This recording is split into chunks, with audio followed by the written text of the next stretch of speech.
জয় হিন্দ বন্ধুরা, তোমাদের জন্য গুড নিউজ। এসএসসিজিডি মেডিকেলে অ্যাডমিট কার্ড জারি হয়ে গেছে। যেসব ক্যান্ডিডেট এখন তুই অ্যাডমিট কার্ড ডাউনলোড করেনি, ফটাফট সিআরপিএফ ওয়েবসাইটে গিয়ে, গুগলে গিয়ে সিআরপিএফ ওয়েবসাইটে গিয়ে তোমরা ফটাফট অ্যাডমিট কার্ডটা ডাউনলোড করে নাও। কীভাবে ডাউনলোড করবে, কোথা থেকে ডাউনলোড করবে, আমি এই ভিডিওর মাধ্যমে তোমাদেরকে জানাবো। তো ভিডিওটা মনোযোগ সহকারে দেবো, আর ভিডিওটা তোমাদের জন্য অনেকটা ইম্পর্টেন্ট ভিডিও। আর যারা যারা চ্যানেলে নতুন আছে, চ্যানেলটি অবশ্যই সাবস্ক্রাইব করো।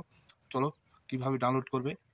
অ্যাট ফার্স্ট গুগলে গিয়ে সিআরপিএফ লিখে তোমাকে সার্চ করতে হবে। সার্চ করার পরে যে পেজটি ওপেন হবে সেটা নিচে গিয়ে রিক্রুটমেন্ট বলে একটা অপশন আছে, সেই রিক্রুটমেন্টে গিয়ে তোমাকে ক্লিক করতে হবে। ক্লিক করার পরে যে পেজটি ওপেন হবে, একটু নিচে ক্লিক করার পরে দেখতে পাচ্ছ এখানে PAT PST event two of CTGD 2025 exam. ওর একটু নিচে যাওয়ার পর দেখতে পাচ্ছ serial number 1 document date download. এখানে কী লেখা আছে, link for downloading e admit card in connection with DMS CTGD exam 2025। তো এই লিঙ্কটাকে তোমাকে ক্লিক করতে হবে। এই লিঙ্কটাকে ক্লিক করার পরে কিছুটা তোমার টাইম নেবে ভেরিফিকেশনের জন্য। এটা ভেরিফাই হওয়ার পরেই কিন্তু তোমার পেজটি ওপেন হবে। মেন পেজ ওপেন হওয়ার পরে যে কাজগুলো করতে হবে তার জন্য তোমার কিছুটা ওয়েট করতে হবে। এখানে কিছু ইম্পর্টেন্ট ইনস্ট্রাকশন থাকবে, সেটাকে তোমাকে কাট করে দিতে হবে, ঠিক আছে।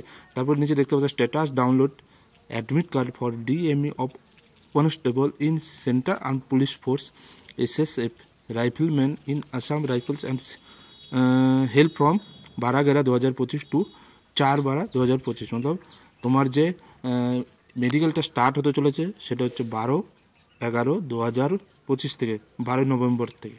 আর এটা শেষ হবে লাস্ট তোমার 4 ডিসেম্বর অবধি কিন্তু তুমি মেডিকেলটা তোমার কমপ্লিট হবে। 12 নভেম্বর থেকে শুরু হতে চলেছে, 12 তারিখ থেকে 4 ডিসেম্বর অবধি কিন্তু তোমার মেডিকেলটা হবে। এবার তুমি কীভাবে অনলাইন থেকে অ্যাডমিট কার্ড বার করবে সেটা দেখতে পাচ্ছ। ফর অনলাইন অ্যাপ্লিক্যান্ট অনলাইন, তুমি যে ক্যান্ডিডেট তার রেজিস্ট্রেশন যে আইডি নাম্বার সেটা এখানে ক্লিক করতে হবে। তারপর ডেট অফ বার্থ, তারপরে যে হিউম্যান যে এটাকে ক্লিক করার পরে তারপরে তোমাকে সার্চ বোতামে ক্লিক করতে হবে। বাই চান্স তোমার যদি রেজিস্ট্রেশন নাম্বার তুমি ভুলে যাও তাহলে তুমি কিন্তু এখানে আরও অপশন আছে, সেই অপশনে গিয়ে তোমাকে রোল নম্বরে ফিল করতে হবে, ডেট অফ বার্থ ফিল করতে হবে, হিউম্যান যেটা দেখাচ্ছে 1+3 সেটাকে ক্যাপচারটা ফিল আপ করার পরেই তুমি সার্চ বোতামে ক্লিক করলে কিন্তু তোমার অ্যাডমিট কার্ডটা ডাউনলোড হয়ে যাবে। এবার রোল নম্বর রেজিস্ট্রেশন দুটোই যদি ভুলে যাও তারপর আরেকটা অপশন আছে, এখানে নিজের নাম নম্বর দিয়েও কিন্তু তুমি তোমার অ্যাডমিট কার্ডটা ডাউনলোড করতে পারবে।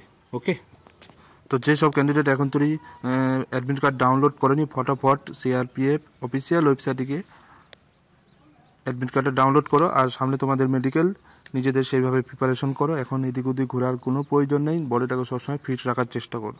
আর যেখানে তোমাদের মেডিকেল ক্যাম্প পড়বে সেখানে মোটামুটি একদিন আগে কিন্তু চলে যেতে হবে, সেখানে এক রাত থেকে তারপরে কিন্তু তোমাদের মেডিকেল ক্যাম্প এন্ট্রি হবে। তো সেইভাবে নিজেকে প্রিপারেশন রাখো। সবাই ভালো থেকো, সুস্থ থেকো। জয় হিন্দ, জয় ভারত।